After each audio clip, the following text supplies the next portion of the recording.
Boa noite a todos, boa noite a todas. Muito bem-vindos aqui ao nosso encontro Ser Mais Conversas Biográficas. É um prazer hoje estar recebendo meu amigo aqui, Beto Bertoni, ou Roberto, né? Depende da amizade, da intimidade.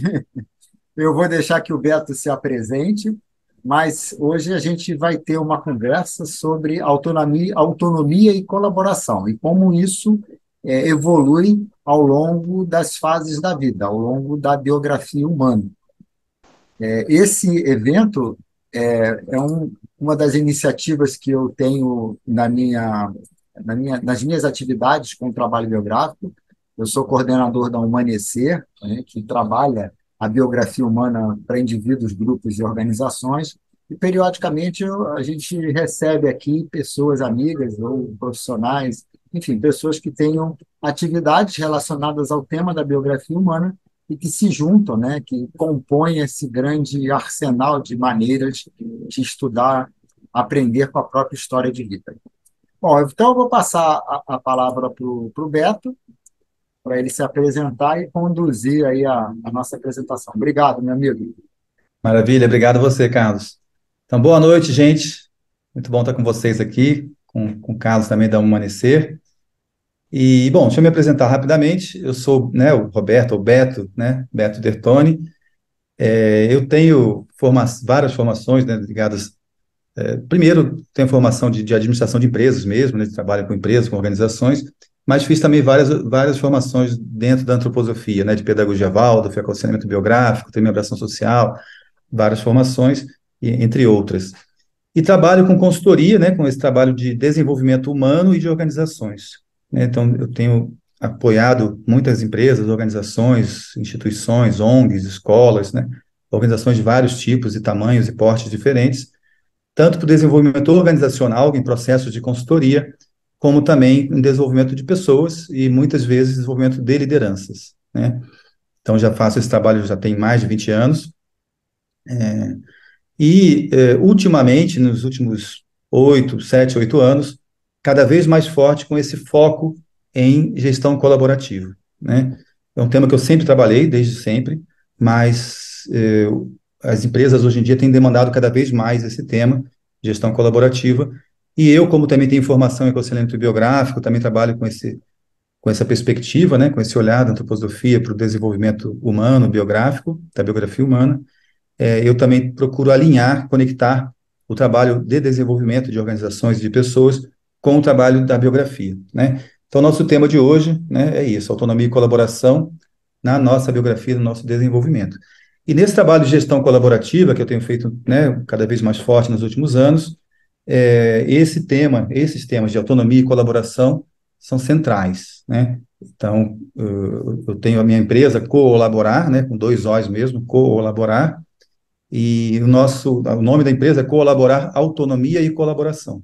E o nosso lema é por um mundo mais colaborativo e indivíduos mais autônomos. Então, nós temos buscado esse desenvolvimento das organizações nesse sentido, né? De como que a gente pode trabalhar de forma mais autônoma, com mais autonomia, com autogestão, com distribuição de responsabilidades, mas colaborando com o objetivo comum, com o propósito comum da organização. Então, esse é o desafio que a gente, né, se colocou para trabalhar e temos ajudado muitas organizações nesse sentido. Bom, e sobre isso que falaríamos hoje, né? Então, dessa visão da biografia, olhando para esses dois aspectos da autonomia e da colaboração. Tá? Eu sou carioca, mas moro atualmente em Campinas, aqui no interior de São Paulo, já tem muitos anos, já tem 17 anos que eu moro aqui, e, e sou casado com a Sandra, tenho um filho, meu filho já tem 23 anos, Gabriel, está na faculdade, então é isso, né? A trajetória é mais ou menos. Tá bom? Muito bem, gente. Então, eu vou compartilhar minha tela com vocês para a gente começar a entrar nesse conteúdo, tá? Se alguém tiver alguma pergunta, alguma questão, alguma dúvida, algum comentário, escreva aí no chat, tá? E depois, no momento oportuno, a gente vai abrir para responder as perguntas, tá bom? Então, vamos lá. Compartilhar aqui a tela com vocês. Bom, então está aqui, né, o logo da Colaborar, né? E com esse lema do Por um Mundo Mais Colaborativo e Indivíduos Mais Autônomos. Eu queria começar com esse verso do Martin Luther King, que diz muito sobre o nosso tema, né, sobre trabalho colaborativo. Então, que ele fala assim: todas as pessoas estão presas numa mesma teia inescapável de mutualidades, entrelaçadas num único tecido do destino. O que quer que afete a um diretamente, afeta a todos indiretamente.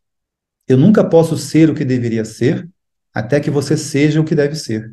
E você nunca poderá ser o que deve ser, até que eu seja o que eu devo ser, né?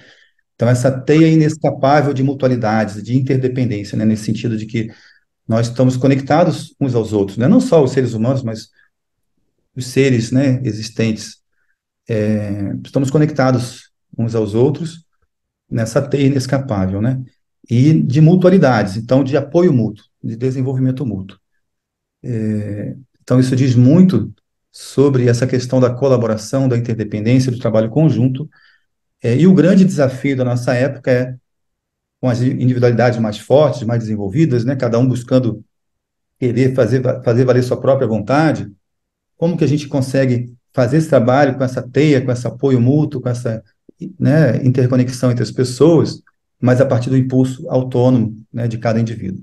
Esse é o desafio, né, do trabalho colaborativo. E, então, agora vamos entrar nesse tema, né, de olhar para isso, para essas duas palavras aqui, né, autonomia e colaboração, ao longo da biografia. Então, quero trazer aqui essas curvas, né? Então, quem trabalha com desenvolvimento biográfico, a gente tem esse olhar, né, esse olhar da antroposofia para o desenvolvimento, né, nosso desenvolvimento ao longo da nossa biografia, desde quando a gente nasce até o falecimento, né?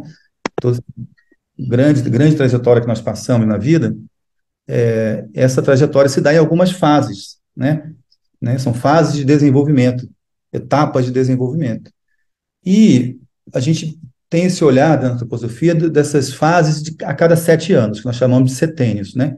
Então, a cada 7 anos, quer dizer, mudanças ocorrem o tempo todo na vida de cada um, né? Mas a cada 7 anos há mudanças mais marcantes nas vidas, né, de todos nós. Então, que a gente pode chamar de leis biográficas. Tem leis, cada vida é muito individual, né? Cada um de nós é muito diferente, temos muitas semelhanças, muitas similaridades e muitas diferenças. Então, a trajetória de cada um é muito individual, né? O que cada um enfrenta, né, na sua vida, o que vem ao encontro de cada pessoa, né? Isso difere muito o local onde a pessoa nasceu, a família em que ela nasceu, os desafios que ela enfrenta, e seu próprio impulso, né? É o que cada um de nós traz para a nossa vida, nosso próprio impulso também se difere uns dos outros, né? Então, cada um de nós tem uma biografia própria, única, mas que segue certas leis, certos padrões. E a gente consegue ver esses padrões quando a gente vai estudar a biografia de uma pessoa, vai ajudar uma pessoa a olhar para a sua própria biografia, esses padrões começam a se evidenciar, né? Ficam mais evidentes. Então, tem esses padrões a cada 7 anos, por exemplo, né? E também tem esses grandes grupos de 21 anos, né? Então, cada 3 setênios, a cada 21 anos também tem um marco de mudança, em geral, na biografia humana, né? Então, esse primeiro grande ciclo de 21 anos, a gente pode dizer que a gente está aprendendo da vida. A gente está chegando no mundo e cada vez mais aprendendo mais, nos situando, nos percebendo, né, e conhecendo a realidade, o mundo, cada vez de forma mais abrangente ao longo, né, que as idades, enquanto as idades vão avançando. E dos 21 aos 42, né, muda um pouco esse padrão, né? A gente entra mais num momento, num caminho de desenvolvimento de cada um conquistar seu próprio lugar na vida, né? Sua profissão, constituir família. De maneira geral, claro que tem pessoas que fazem isso um pouco antes, um pouco depois, ou faz com mais intensidade ou com menos, né? Mas a gente vê esse padrão. Então, dos 21 aos 42, de conquistar seu lugar, seu espaço, sua profissão, sua família, né? E dos 42 em diante, né? Tem mais esse caráter de se tornar sábio. A gente já passou por vários desafios na vida, já aprendeu muita coisa, já conquistou muita coisa, já desenvolveu muita coisa, e aí a gente começa a se conectar com outros aspectos da vida que nos dão a possibilidade de ter um olhar mais amplo, né, com mais sabedoria sobre os aprendizados, sobre a vida que nós, né, temos. E claro que não quer dizer que sempre acontece assim, né? Depende muito do caminho que cada um faz individualmente também. Mas são impulsos que surgem na vida de cada um desses marcos, né? E nesse caminho, né? Ao longo dessas etapas da vida, né, acontecem 3 desenvolvimentos em paralelo. né? Nós temos uma curva biológica, quando a gente nasce, a gente está, né, as células, né, se formaram, o corpo ainda está se formando fisicamente, né? A gente troca os dentes, troca de célula, a gente está crescendo, cresce muito rápido no começo, em alguns momentos cresce mais, cresce menos, chega um momento que a gente para de crescer, né? Então, fisicamente, biologicamente, o desenvolvimento se dá de forma mais forte, né? Mais evidente. Então, o desenvolvimento biológico, físico, corpóreo, é mais intenso nos primeiros 21 anos. E depois tende a se estabilizar de uma certa maneira, por um bom período, e depois de uma certa idade, né, por volta dos 42 anos, né, isso também varia um pouco, né, com cada pessoa, mas por volta dos 42 anos, esse desenvolvimento biológico começa a decair, né, a gente começa a ter mais problemas de saúde, né, sente menos energia, menos vitalidade, e começa aos poucos decair, é uma tendência, né, algumas pessoas ainda prolongam por mais tempo, mas a gente percebe, dá para perceber em todas as biografias, em todos os indivíduos, que há uma tendência a decair esse desenvolvimento biológico. Por outro lado, tem essa curva da espiritualidade, né? Então a gente chega na vida como, né, do ponto de vista da antroposofia, como seres espirituais. Nós somos seres espirituais que têm uma tarefa a desempenhar nessa vida. Então a gente chega na vida pelo nascimento, né, pelo portal do nascimento, e ainda muito conectado com o mundo espiritual, com uma realidade espiritual. A minha esposa é professora de Waldorf, né, de maternal, então ela fala que ela sempre recebe notícias fresquinhas do mundo espiritual. Está sempre recebendo crianças pequenas de 2 e 3 anos de idade, né? Então ela está assim sempre ouvindo as novidades mesmo, né? Então, esse contato com a criança pequena, a gente percebe isso, né? Quem já teve a oportunidade com filhos ou de ter contato com crianças pequenas, a gente percebe que essas crianças pequenas estão mais aéreas, né? Não estão tão conectadas com a vida, com a Terra, com o planeta, com a realidade, com as relações, com o dia a dia, né? Elas estão menos ligadas nesse mundo e a gente percebe que tem uma conexão em outro âmbito, né? E aos poucos isso vai mudando. Cada vez mais a gente vai ficando mais conectado com a realidade, com a vida terrena, com a vida do dia a dia e vai se desconectando dessa vida mais ampla, mais, né, de outra dimensão, né? A gente percebe isso claramente também e isso tende aí até, você quer falar alguma coisa, Carlos? Não? Isso tende a ir até por volta, né, dos 21 anos, quando a gente está, né, nesse processo de encarnação, de estar mais presente, mais próximo da vida terrena, então que a gente atinge, né, o que nós chamamos mesmo socialmente chamado de maioridade aos 21 anos, por volta dos 21 anos, né? Então até socialmente a sociedade nos dá como se fosse uma chancela, assim, né, tipo, você é maior de idade agora, você já é capaz de conduzir sua própria vida por você mesmo, não é mais a sua família que conduz a sua vida, né? Cada vez mais a gente vai conquistando essa posição de individualidade, né? De responsabilidade pelo seu próprio caminho, mas por volta dos 21 anos tem esse marco, e a gente, então, está mais conectado. Então, essa fase de 21 aos 42, de conquista, né, conquistar o seu lugar, profissão, família, a gente está mais, normalmente, né, mais envolvido com essas questões do dia a dia da vida, mais terrena. E, mais ou menos, de novo, por volta dos 42 anos, a gente começa a se reconectar de uma certa maneira com uma realidade mais ampla, uma sabedoria mais ampla, nesse caminho que eu falei antes de tornar-se sábio, né? Que a gente vai aos poucos decaindo fisicamente, né? A curva biológica vai decaindo, e essa curva espiritual tem essa possibilidade da gente se conectando cada vez mais com uma dimensão mais ampla, mais espiritual, de mais sabedoria da vida. Mas esse caminho, né, de conexão espiritual não é que é dado, não é garantido, né? Nós somos, claro, chamados, né? A vida vai nos trazendo situações que nos chamam a nos conectarmos mais com essa realidade mais ampla, mais espiritual, mas, né, não quer dizer que todos nós realmente, de fato, nos conectamos, né?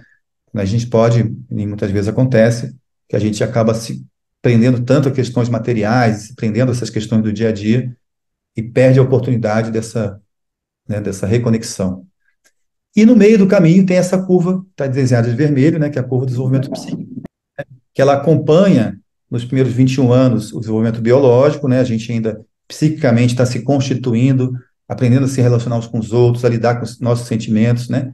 Por volta dos 21, a gente já atinge um pouco mais de autorresponsabilidade sobre o nosso. Não é que a gente atinge, nós já somos mais capazes de atingir essa autorresponsabilidade, né? Mas isso é um processo longo, né? A gente, com idade já avançada, a gente ainda tem, normalmente, muita dificuldade nos relacionamentos, lidar com os nossos sentimentos e emoções, né? Mas esse já somos mais capazes de lidarmos de forma mais autônoma, mais responsável com isso, a partir dos 21 anos. E dos 21 aos 42, esse é um desenvolvimento psíquico fica muito intenso, né? Então, a gente pode dizer que nos primeiros 21 anos é mais intenso o desenvolvimento biológico, também o psíquico tem uma ascensão grande, mas dos 21 a 42 a gente vive muito nessa questão das relações, né? Isso é muito intenso na nossa vida, dos sentimentos, das emoções, dos afetos e desafetos, simpatias e antipatias, né? E a partir dos 42 anos é que se coloca, né, por volta dos 42 anos, que se dá, que a gente chama até de crise existencial, né, por volta dos 42 anos, é muito comum nós passarmos por uma crise, né, em algumas pessoas mais intensa, outras menos, mas uma crise existencial de, puxa aí, o que que eu quero fazer realmente da vida, né? E então fica mais na nossa mão a escolha que a gente faz para o nosso caminho, né, a seguir, né? Como que a gente quer seguir na vida? Como que a gente quer seguir caminhando? Então essa curva, esse desenvolvimento psíquico, a gente pode se prender muito às questões terrenas, materiais, e a gente ir decaindo nesse desenvolvimento psíquico e ficarmos pessoas, né? Vamos nos tornando mais velhos e ranzinhas, reclamões, né? Porque o corpo dói, né? A gente cansa mais, a gente não consegue fazer tanta coisa como a gente conseguia antes. A gente começa a se dar conta que a gente não vai conseguir realizar tudo que a gente desejava na vida, né? A gente pode ficando amargurado e decaindo psicamente nesse sentido, né? Ou a gente pode querer sustentar isso, né? Se manter jovem, né? Buscar uma vida de juventude já numa idade avançada, ou a gente pode se conectar com esse desenvolvimento espiritual e psicamente se conectar com isso e perceber, ser mais grato pela vida que teve, reconhecer suas conquistas, suas dificuldades, seus desafios, né? Reconhecer e aceitar sua própria biografia. Isso vai nos dando uma capacidade de estarmos mais plenos na vida, né? Então, são caminhos que a gente pode fazer, né, na nossa vida, que após os 42 anos, a gente esse caminho é muito autodeterminado, né? Esse caminho psíquico nosso. E aí, gente, então a gente vai entrar agora, olhar um pouco para isso, para essas fases de desenvolvimento biográfico, olhando para essas questões de autonomia e colaboração, né? E para isso eu quero trazer mais alguns elementos nessa visão geral da biografia, que nesses primeiros 3 setênios, nós ainda estamos numa situação mais de dependência, né? Então, quando a gente nasce, a gente está totalmente dependente da mãe, né? E a gente vai se tornando aos poucos mais independente. O próprio parto já é um movimento de independência, né? Quando a gente está no útero da mãe, a gente está totalmente dependente. O parto já é um movimento de independência. Eu já me separo, cortou o cordão umbilical, já é um distanciamento, uma separação, um passo de independência, né? Mas ainda dependo muito, né?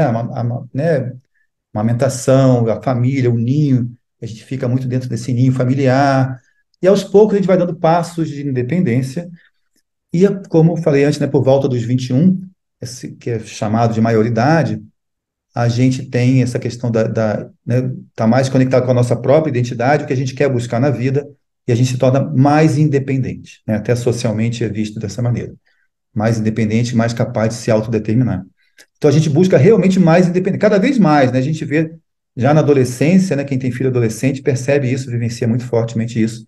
Os adolescentes não querem seguir mais o que os pais falam, querem se determinar, né? Então, já é um ensaio, estão treinando a independência, né? Então essa fase dos 21 aos 42, de conquista do nosso lugar no mundo, tem muito dessa força da independência. Mas não quer dizer que a gente não depende de mais nada. A gente ainda tem muitos, depende de alguns aspectos. A gente ainda vai se tornando independente, né? E de vez em quando a gente se dá conta, puxa, ainda estou muito preso, muito dependente de tal situação, de tal relação, de tal emprego, né? Então, é sempre de novo, um olhar para quanto eu dou um passo de independência aqui nessa situação na minha vida, né? É um aprendizado de vida inteira. E a partir dos 42, a gente vai se tornando mais capaz de se dar conta da interdependência, né? Que foi trazida lá naquele belo verso do Martin Luther King que eu li no começo, né? Dessa teia de mutualidades, né? De começa a se dar conta e perceber essa sabedoria da vida, de como nós estamos conectados, né? Como nós temos esse impulso de independência, mas ao mesmo tempo conectado com outras pessoas, né? Que a gente pode chamar de interdependência. E é claro que a gente já tem momentos de interdependência antes na nossa biografia, mas isso tem a possibilidade de se intensificar mais depois dos 40, a partir por volta dos 42. E como eu falei, né, isso sempre, a partir dessa idade, cada vez mais é uma escolha própria. É um caminho que nós damos um passo que nós damos por nós mesmos. Nós não somos simplesmente levados a isso, naturalmente, né? Um passo que exige uma escolha consciente, né, de cada indivíduo, de começar a olhar para a vida dessa maneira mais ampla, né, com essa percepção mais de interdependência. Bom, então vamos olhar um pouco mais esses aspectos. Então a gente pode dizer o seguinte: quando a gente está lá no útero da mãe, né, está dentro do útero, está muito conectado com a mãe, nós somos um com a mãe, né? Ou a gente pode dizer, de uma certa maneira, o bebê ele também sente, tem uma sensação assim de que ele é um com o mundo, né? Está muito conectado com tudo que acontece em volta, né? A gente fala que uma criança muito pequena, um bebezinho assim, ele é uma esponja, ele absorve tudo que acontece ao seu redor, não é? Não só aquilo que a gente fala e o que a gente faz com a criança, mas também o que a gente sente, o clima, o ambiente em volta, né? As tensões que existem, né? Tudo isso é absorvido pelo bebê. Está muito conectado com a realidade no entorno, né? Está muito conectado, está muito nesse sentimento do um, né?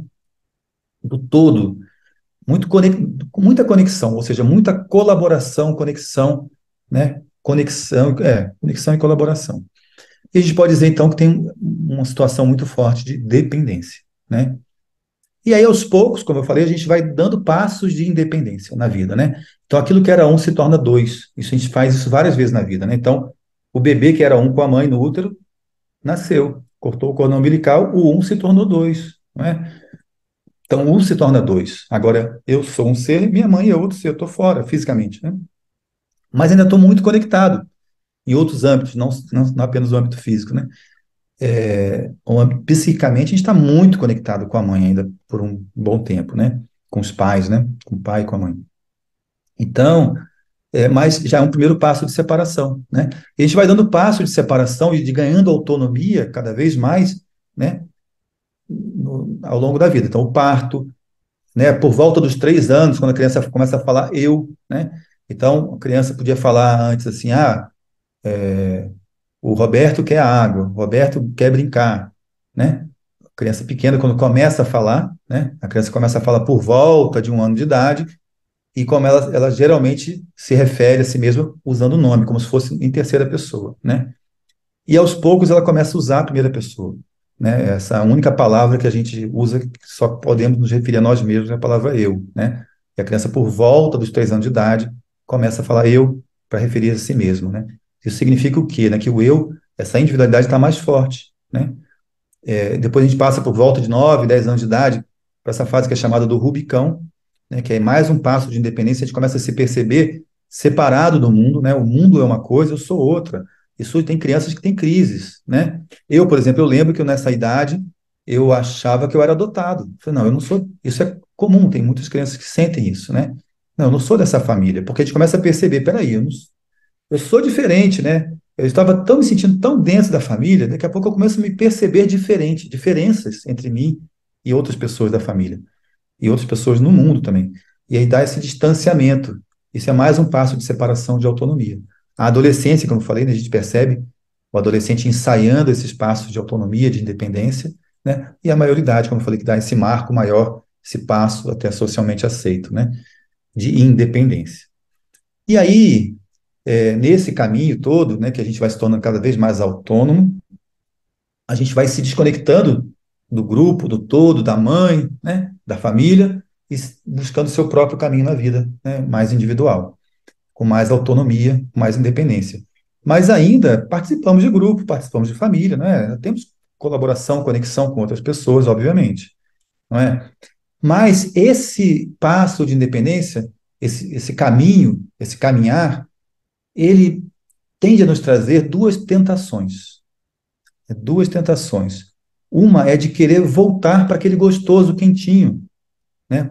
Querer voltar para o útero da mãe, né? Voltar para aquela sensação de dependência, né? Então, puxa, eu queria voltar, né? Estava tão bom. Então, imagina um jovem que sai de casa e vai morar sozinho, né? Eu lembro que eu tinha muita vontade de morar sozinho, e quando eu tinha 21 anos, eu morava no Rio de Janeiro, eu fui morar sozinho.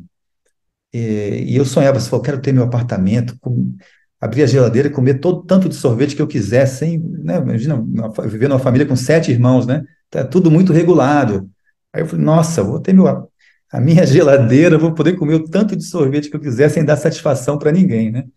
Bacana. E conquistei, 21 anos, fui morar sozinho, muito legal. Mas às vezes dá aquela coisa, putz, né? Nossa, sente saudade, esse distanciamento da família. Eu sempre gosto, até hoje, meus irmãos todos, a gente é muito ligado, muito amigo, todo mundo. Então dá essa vontadezinha assim de, tava tão bom lá, por que que eu fui inventar de querer comer sorvete sozinho, né? Podia dividir com os irmãos, estava tão bom lá, tinha tantas coisas boas, né? Então essa tentação de voltar, de se conectar com uma voltar para um lugar que não existe mais, na verdade, né? Porque aquele lugar gostoso de dependência dentro da família não existe mais, mesmo que eu voltasse a morar na família. Até por que que eu decidi sair, né? Porque eu já era diferente, já tinha meu próprio caminho, né? Não fazia muito sentido estar ali. Eu queria buscar coisas diferentes para mim mesmo, né? Então, eu queria, no fundo, é uma saudade, uma nostalgia de voltar para uma realidade que já não existe mais, né? É uma ilusão, no fundo, né?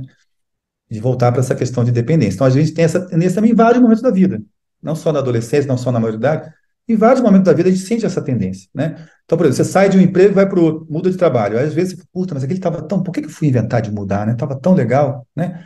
Aquele grupo de amigos, poxa, tô vontade de saudosismo. Aí você começa a ter filho, se relacionar com outras pessoas, você já não vai mais tanto para as baladas, para os barzinhos com os amigos, aí dá aquela vontade de voltar, mas você está numa outra realidade agora. Claro que você também pode fazer isso, mas não com a mesma intensidade, né, como antes, né? É uma outra realidade de vida, né? Que é um outro tipo de relação que exige uma maturidade para saber lidar, né? Um passo na vida. Mas a gente tem essa tendência, essa tentação de querer voltar para essa sensação de, né, de voltar para o todo, para o colo dos grupos que a gente pertencia, para o colo da família, né? Por parceiro da pessoa se separa, namoro, separa o casamento, aí, putz, dá aquela vontade de voltar, mas é uma realidade que não existe mais. Aquela relação pode até voltar a existir, mas de uma outra maneira, né? Com outro olhar, né? Então, aquilo que a gente sente nostalgia é uma situação que já não é mais real, é ilusório, né? Existe uma outra tendência, uma outra tentação, quando a gente vai para esse caminho de nos tornarmos cada vez mais independentes, mais autônomos. Uma outra tentação é de romper de vez. Eu quero ser autônomo e acabou. Então, eu quero sair da família. Tem gente que rompe com a família e não quer saber, não olha mais para trás. Vai embora, muda de cidade, muda de país e não volta, né? Quis romper mesmo. Vivia uma situação tal que surgiu em si um impulso de autonomia, de independência tão forte, de se desconectar, de se separar daquele grupo e que não quer mais olhar para trás. Às vezes acontece com também algumas organizações em que há uma cisão, um rompimento, né?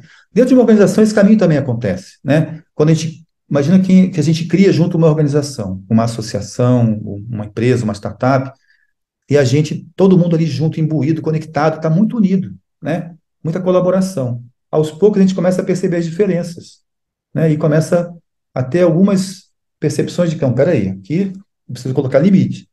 E isso pode chegar a um ponto tal que a gente quer separar e romper. Não, peraí, não dá mais, não quero mais trabalhar com essas pessoas. Eu saio, abro minha própria empresa, minha própria ONG e por aí vai, né?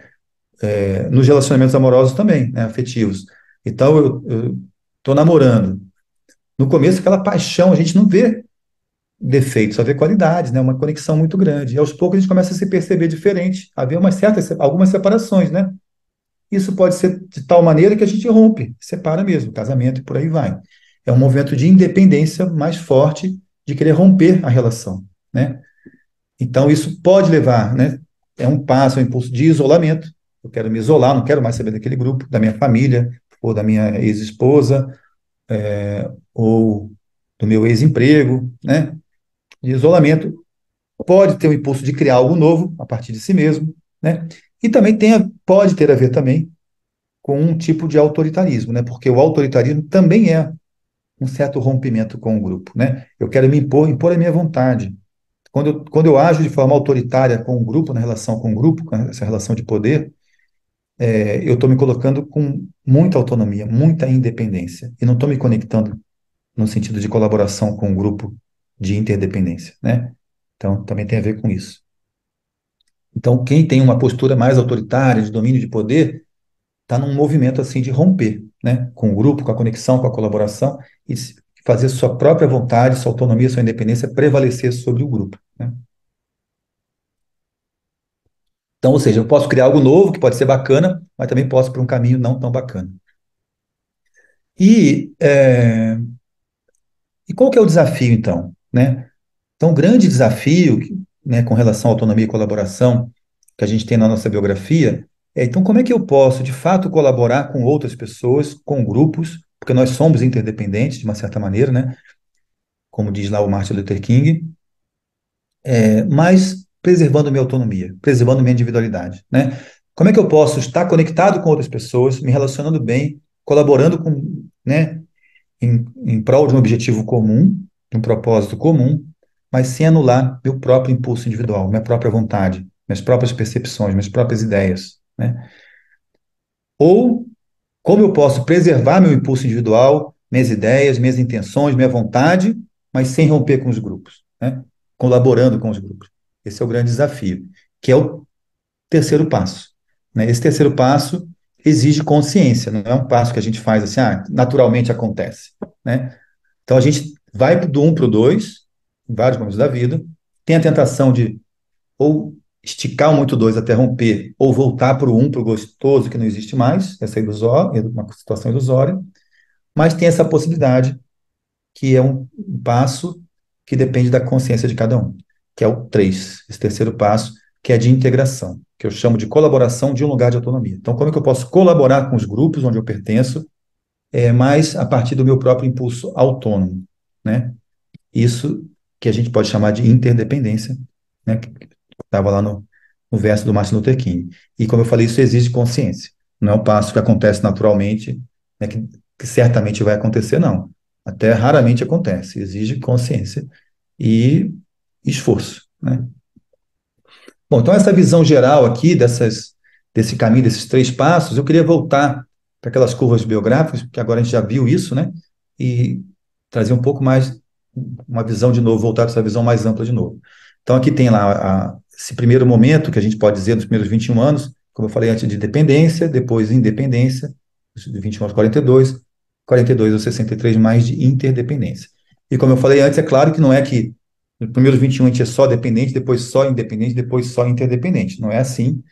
Mas, nos primeiros 21 anos, a gente pode perceber que nós, seres humanos, temos mais dependência do que independência. Dos 21 aos 42, nós buscamos mais independência do que dependência, né? E dos 42 em diante, essa questão, essa escolha, né? Que é o caminho da liberdade, essa escolha de o quanto eu quero ficar na ilusão do passado ou romper, ou o quanto eu quero dar um passo consciente de interdependência, né? Então, a gente pode dizer que esse primeira grande etapa de 21 anos é o caminho do aprendizado, dos 21 a 42, caminho de individuação, que a gente vai se tornando mais autônomo, mais independente, e dos 42 em diante, esse caminho da liberdade, porque é isso, depende da escolha consciente que cada um faz ou pode fazer, né? Bom, o que isso conecta com a gestão colaborativa, né? Então, a gente está falando muito desse caminho de desenvolvimento humano, da biografia humana, de autonomia e colaboração. E fazer uma gestão colaborativa tem a ver muito com isso, né? Como que a gente colabora de um lugar de autonomia? Como que a gente trabalha de forma colaborativa num grupo, mas a partir do impulso de autonomia individual de cada um. Então, eu quero trazer essa imagem do grupo para a gente olhar para isso. A gente está falando até agora do caminho individual, agora vamos olhar para um grupo, né? Então, num grupo, que a gente, né, então, desculpa, aqui faltou, né? Que aqui esse terceiro aspecto, terceiro passo aqui tem a ver com essa colaboração de um lugar de autonomia, como a gente viu antes, né? Então, eu queria trazer essa imagem do grupo. O círculo, geralmente a gente costuma usar o círculo como símbolo de um grupo. Por quê? Porque o círculo é uma situação interessante. Porque se a gente realmente forma um círculo certinho, né? A gente está numa situação tal que cada pessoa consegue ver todas as outras sem mexer o pescoço, só mexendo os olhos. Se a gente está num círculo mesmo, cada pessoa consegue ver todas as outras, só movendo os olhos, sem precisar mexer o pescoço. Então, o círculo é uma situação tal onde cada pessoa vê todas as outras e é vista por todas as outras, né? Por isso que a gente costuma usar o círculo como um símbolo do grupo, porque um grupo de verdade tem a ver com isso, né? Cada pessoa vê todas as outras e é vista por todas as outras. Ninguém está excluído. Todo mundo está incluído. Todo mundo é visto, é reconhecido, é escutado, é contemplado, é considerado, né? Então, isso simboliza, né, um grupo. E o círculo também tem algumas características muito interessantes. Porque o círculo, se a gente pensar numa circunferência, né, com diversos infinitos pontos ali, cada ponto está numa posição diferente do outro, né? Então, a gente pensar num grupo de pessoas também, cada indivíduo ali é um indivíduo diferente, né? Como a gente falou antes, cada um é diferente do outro. Então, cada um, mesmo que a gente trabalhe numa mesma organização, um grupo de pessoas que trabalham juntos numa mesma organização, cada pessoa tem uma tarefa própria, né? Diferente das outras. Pode ter muita similaridade, mas tem uma tarefa própria, enfrenta desafios próprios, tem uma biografia única, né? Diferente. Então, lida com as situações de uma maneira diferente, né? Então, cada um de nós, cada ponto, tem essa coisa do indivíduo, da autonomia de cada um, do impulso de cada um. Mas, e tem essa conexão lateral, né? Que nós, como eu falei antes, nós todos, cada um vê todos os outros e é visto por todos os outros. Então, tem essa conexão lateral que a gente pode fazer esse âmbito da colaboração, né? Então, tem a autonomia do indivíduo, a colaboração lateralmente entre as pessoas no grupo. Mas, além disso, tem uma característica interessante. Se a gente pensar numa circunferência com esses diversos, né, infinitos pontos, apesar de cada ponto estar numa posição diferente, todos os pontos têm algo em comum, que é o centro, né? Todos os pontos têm a mesma distância para o centro. Então, o centro é comum, não é? Se a gente pensa num grupo, também é a mesma coisa, né? Cada um tem suas atividades diferentes, seus desafios diferentes, seu caminho diferente, mas tem algo que conecta, que é comum a todos, que é o propósito comum do grupo, o objetivo comum do grupo, né? Isso é o que está no centro, é o centro ativo e vivo que conecta ao grupo. Então, a gente pode dizer que o ciclo tem esse centro comum, tem a ver com o propósito do todo, tem essa conexão lateral entre as pessoas, tem a ver com a colaboração no grupo, e tem essa atuação individual de cada indivíduo, né, no seu espaço de autonomia. Então, como é que a gente faz uma gestão que preserva esses princípios, né? E que a gente consegue trabalhar com todo mundo conectado ao propósito comum, colaborando uns com os outros, mas preservando seu impulso autônomo individual, né? Esse é o grande desafio da gestão colaborativa, né? O desafio que está posto aí para a gestão colaborativa. E a gente percebe que cada vez mais pessoas buscam conscientemente trabalhar dessa forma colaborativa. Por quê? Porque a gente se sente mais pleno, a gente se sente mais realizado, a gente se sente colaborando, contribuindo com algo positivo no mundo e recebe apoio. Então, é importante como a gente cria essa teia inescapável de mutualidade, né, que o Martin Luther King falou bem bonito lá naquele verso, de interdependência, onde nós nos apoiamos mutuamente no nosso desenvolvimento. Todos nós, como somos humanos, todos nós fazemos coisas, temos realizações, temos frustrações, todos nós fazemos coisas que têm sucesso, bem-sucedidas, e coisas que dão errado, né? Então, todos nós fazemos coisas que dão certo e coisas que falham, que dão errado. Então, como que a gente... Então, esse trabalho no grupo, onde a gente consegue constituir um grupo dessa maneira, com gestão colaborativa, onde a gente se apoia mutuamente, né? Isso traz uma satisfação incrível de trabalho, uma conexão com o grupo, uma conexão com o propósito, a gente sente algo maior na vida, isso nos torna mais plenos, né? Então, eu vivencio isso em grupos que eu ajudo, quando chego num nível de colaboração, de conexão com autonomia, as pessoas vivenciam essa maior plenitude e satisfação do trabalho, né? E claro que o resultado, então, do trabalho é muito mais eficaz, muito mais efetivo, né? Grupos assim voam, eu costumo falar que o grupo voa, né? Mas e aí, como fazer, né? Tem tanta coisa bonita, né? Alcançar isso traz muitos benefícios, mas chegar lá é um caminho de muitos desafios, porque a gente ainda não sabe fazer isso, a gente ainda está aprendendo. Nós não fomos acostumados a trabalhar colaborando a partir do nosso impulso autônomo, né? Trabalhar dessa maneira. Então, isso é um grande desafio. A gente ainda está aprendendo, está engatinhando, né? E a colaborar, a minha empresa se propõe a ajudar os grupos e as pessoas nesse processo. Inclusive, a gente vai fazer, né, daqui a pouco a gente vai falar, vai fazer uma oficina dia 11 de novembro, com alguns temas da gestão colaborativa. Ano que vem a gente vai fazer uma formação também em gestão colaborativa no Rio de Janeiro, serão 5 módulos, né? Onde a gente vai aprofundar cada módulo de 4 dias e meio. A gente vai trabalhar bastante todos esses elementos que eu estou falando aqui. Então, quais desafios, né, que são esses? Que desafios são esses? Então, se a gente olha para a gestão colaborativa, né, tudo tem que estar voltado para o propósito comum, né? Então, todo o trabalho que é feito no grupo tem que estar voltado para o alcance do propósito comum, né? Para caminhar na direção desse propósito comum. Mas aí surge essa grande pergunta, né? Poxa, e aí, como é que a gente se organiza? Se é colaborativo, se a gente não quer algo tão hierarquizado, quando é mais hierarquizado, muito vertical, não é colaborativo, né? Aí não é uma gestão colaborativa, é uma gestão tradicional, né? Mais hierarquizada, uma gestão hierárquica. Uma gestão hierárquica, o chefe determina, e as pessoas, por mais que não gostem, elas são obrigadas a cumprir, né? Podem reclamar, podem não gostar, mas senão vão perder o emprego. Então tem essa relação de poder que a pessoa fica submetida a uma relação que ela, né, não tem muita alternativa. Então, é mais simples tomar decisão, né? Mas é isso, a pessoa não se sente preenchida, não se sente plena, não se sente satisfeita. Ela está louca para, assim que conseguir uma coisa melhor, ela muda de trabalho, né? E o resultado também não é tão bom. Isso as empresas já estão percebendo. Quando eu falei lá na introdução que cada vez mais as empresas estão buscando isso, tem a ver com isso. As empresas estão percebendo que é mais eficaz trabalhar de forma mais colaborativa. Isso dá mais resultado, é mais produtivo e as pessoas estão mais satisfeitas e mais plenas. Ou seja, é bom para melhor para todos os lados, né? Então, é isso. Está em busca desse propósito comum, mas como que a gente faz isso? Se a gente não quer fazer isso de forma colaborativa, sem ter um chefe que determina o que fazer. Então, quem que determina? Então, a gente tem que fazer acordos para isso, né? E o primeiro grande acordo que é importante nós fazermos é como é que a gente distribui as responsabilidades no grupo, né? Como é que a gente distribui o poder? Se o poder não está centralizado pela hierarquia, como é que a gente distribui poder? Como é que a gente distribui papéis e responsabilidades no grupo?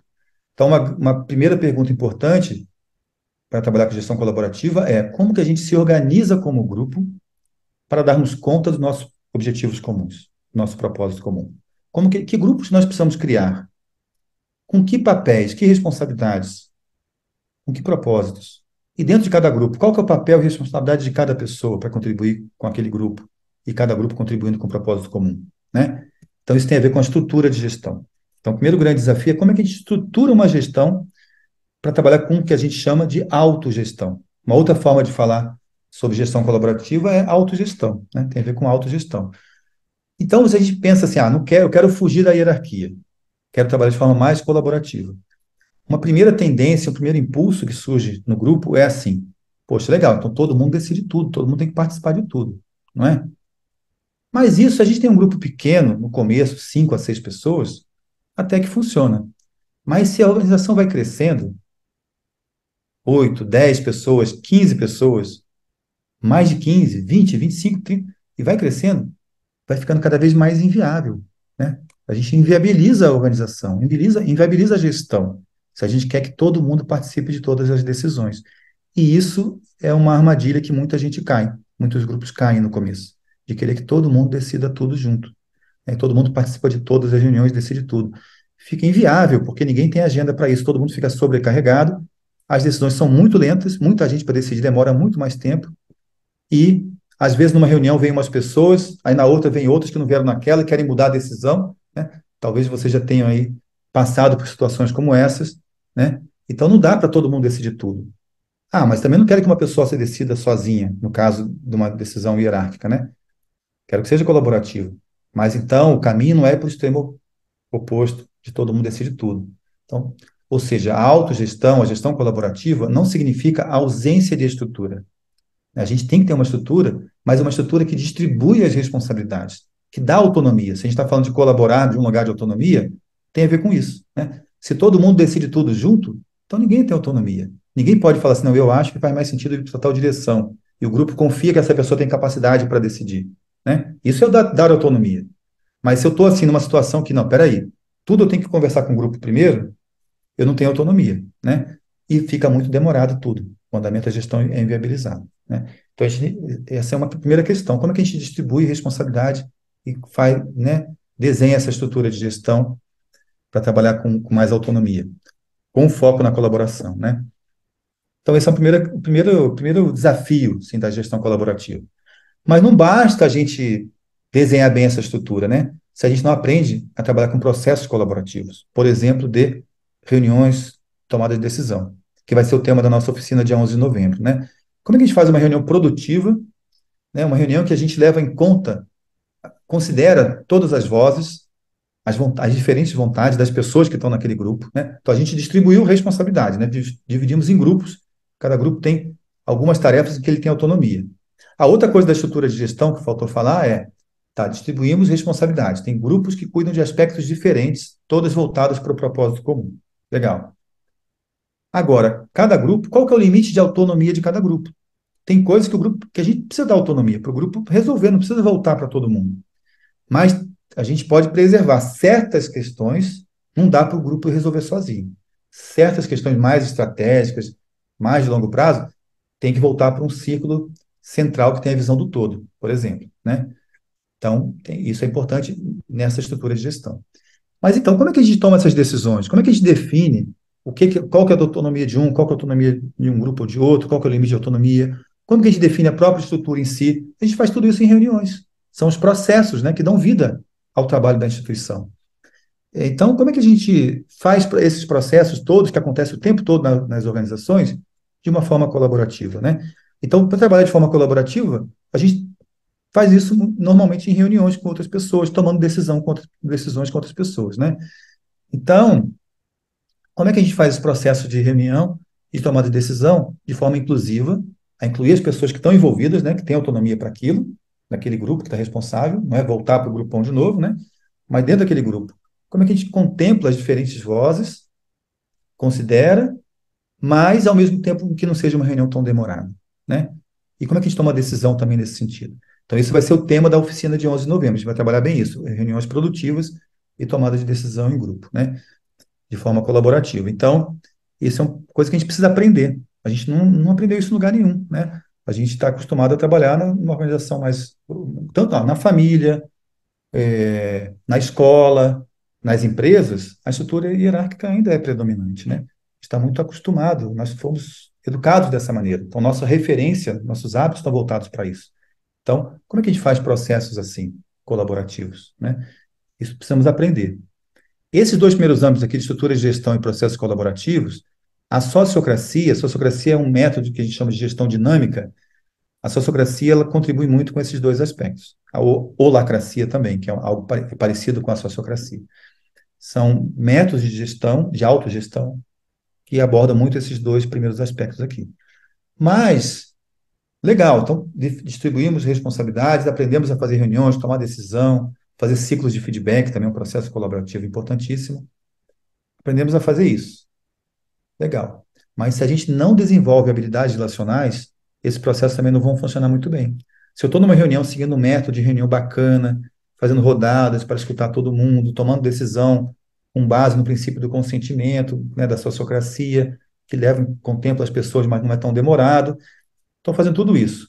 Mas se eu não desenvolver a habilidade de escutar o outro com atenção e com empatia, se eu não desenvolver a habilidade de falar de forma franca e ao mesmo tempo respeitosa, se eu não desenvolver a habilidade de como que eu crio vínculos de confiança, como é que a gente desenvolve vínculos de confiança no grupo, se eu não desenvolver a habilidade de distinguir o que é fato, do que é opinião, do que é julgamento meu, então são essas habilidades relacionais.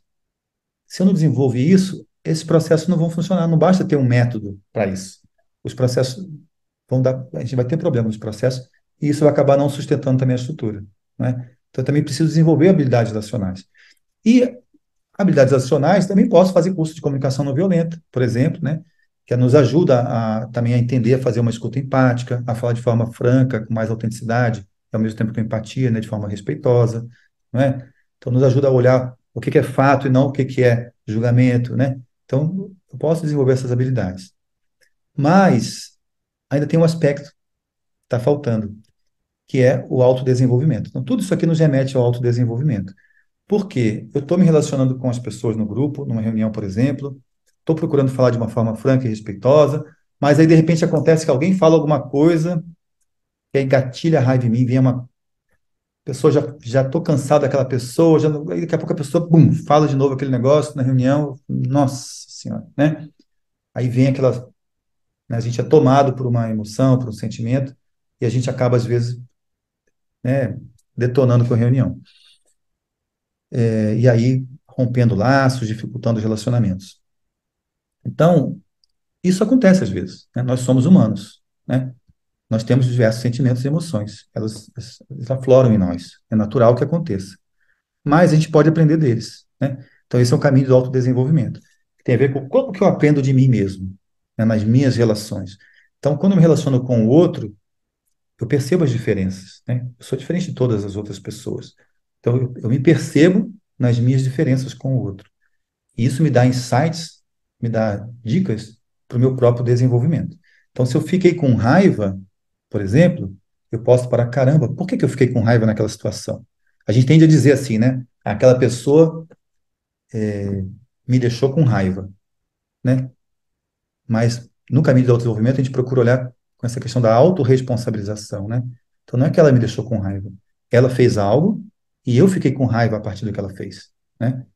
Então, isso tem a ver com eu me responsabilizar pelas minhas emoções, pelas minhas reações, não é? Mas por que que eu fiquei com raiva, então?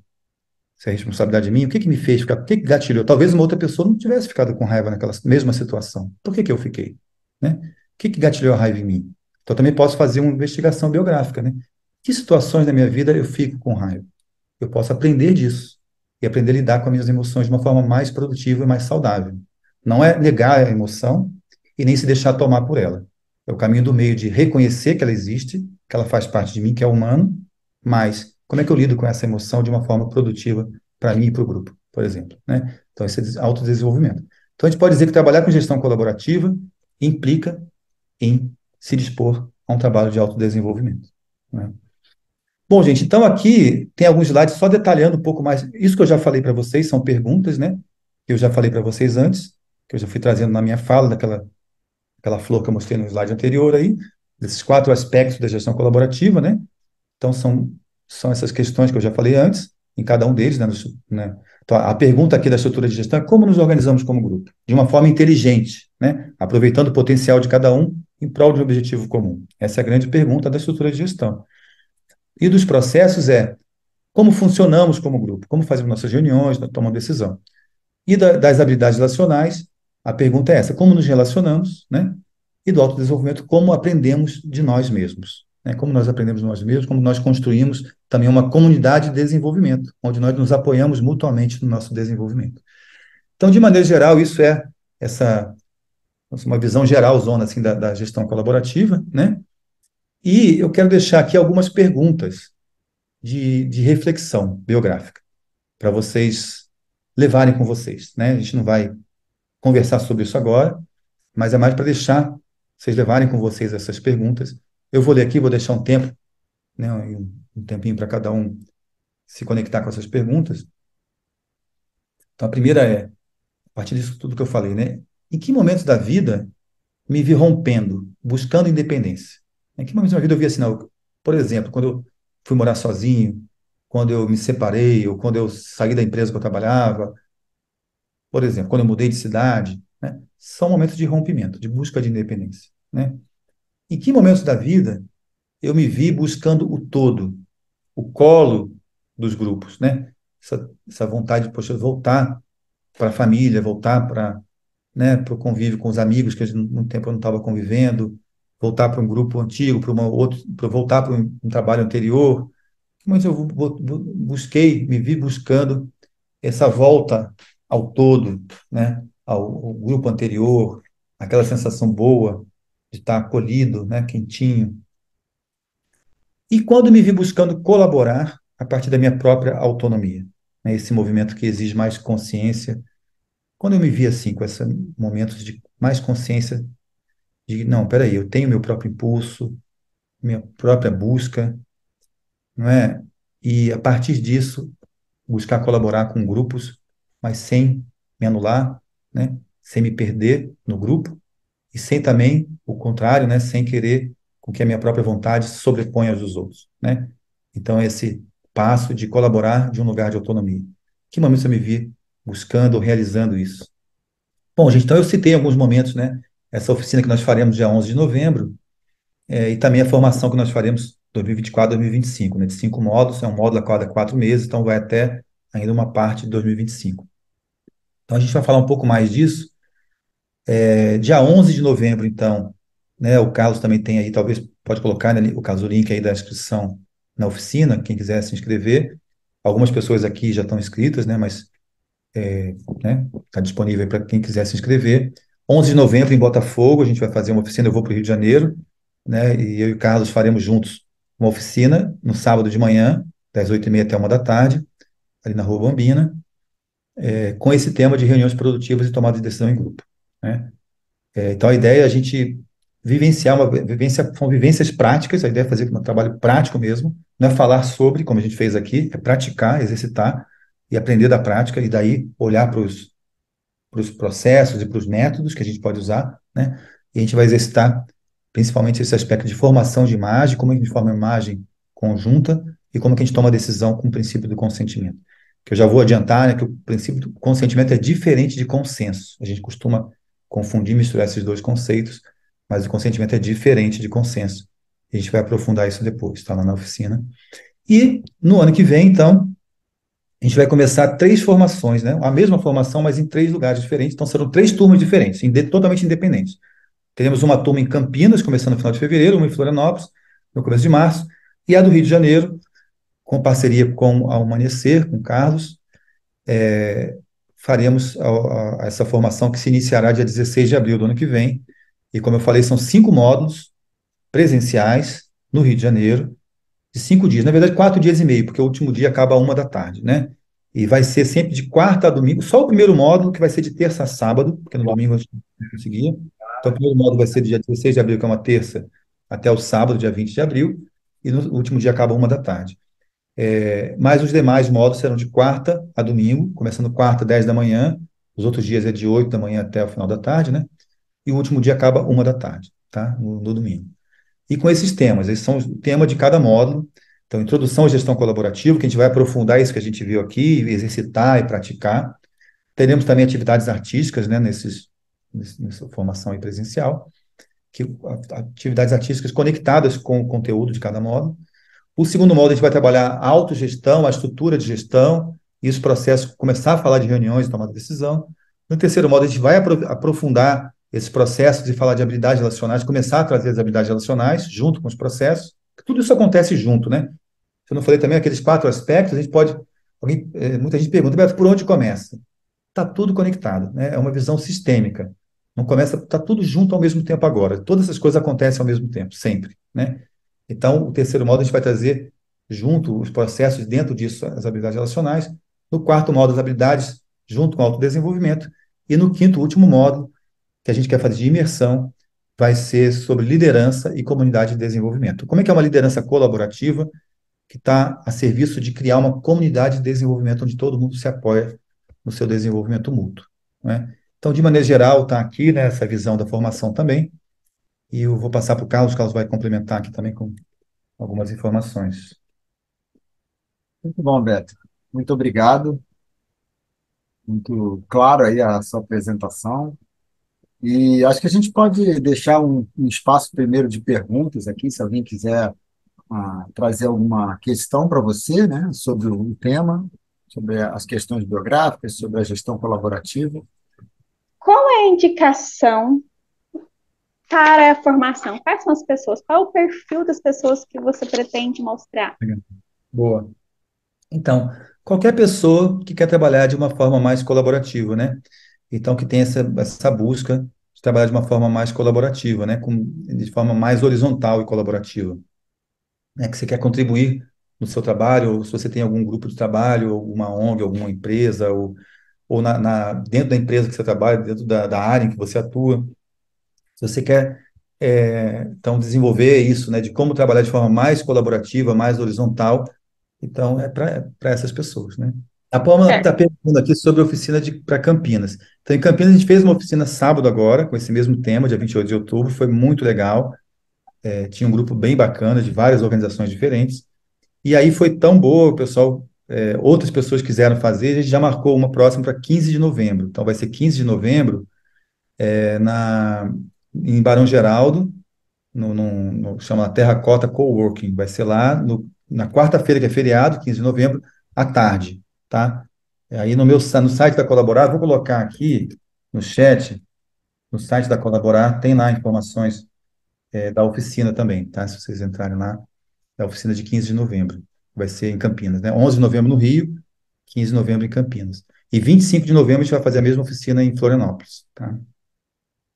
Diga, Fala, Maria Maria Clara. Clara. Oi, Beto, tudo bom? Ó, querida.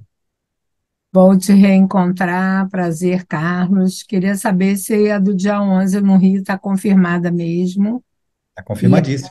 e até quando que as pessoas podem se inscrever? Olha, Até Maria Clara, a gente tem espaço para até 40 pessoas lá, né? tem bastante Então, lugar. nós estamos com em torno de 13 pessoas inscritas até o momento, já confirmadas, né? Então, temos Uhum. espaço, né? Claro, quanto mais cedo você puder nos confirmar, melhor para a gente organizar as coisas, né? E dimensionar, mas a gente está preparado para as inscrições até de véspera, pode ficar tranquilo, que aconteceu em Campinas, por Sim, acaso, né? sim. Mas Então, fica à mas olha, vontade. é sempre melhor se puder, as pessoas puderem se inscrever até 3 dias antes, até o dia 8, porque a gente tem que organizar, dimensionar quantas cadeiras vamos colocar na sala. Então, em Uhum. Campinas, de última hora, vieram mais pessoas, a gente teve que se virar, né? O coffee break, né? A quantidade de coffee break, cadeiras e tal. Então, como o Carlos falou, mesmo vindo de última hora, sempre é bem-vindo, tem espaço, Ah, isso não vai ser. Mas se puder confirmar até o dia 8, é melhor para a nossa própria organização, né, e tá planejamento. bom. Valeu.